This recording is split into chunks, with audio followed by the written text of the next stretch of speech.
আপনারা জানেন যে জুলাই মাসে জুলাই গণঅভ্যুত্থানে 1 বছর পূর্তি হতে যাচ্ছে, কিন্তু 1 বছর আসলে আমরা কি পেলাম, কিসের জন্য আমাদের ছাত্র তরুণরা শ্রমিকরা জীবন দিয়েছিল, সেই হিসাব আমরা মিলাচ্ছি।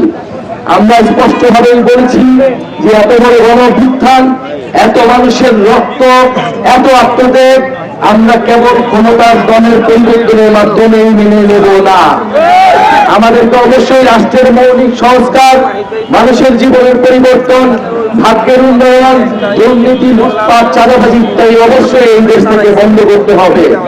যে মাফিয়া রাষ্ট্র, যে দুর্নীতিবাজ ব্যবসায়ী আমলারা তৈরি হয়েছিল শেখ হাসিনার আমলে, তারা এখনো রয়ে গেছে।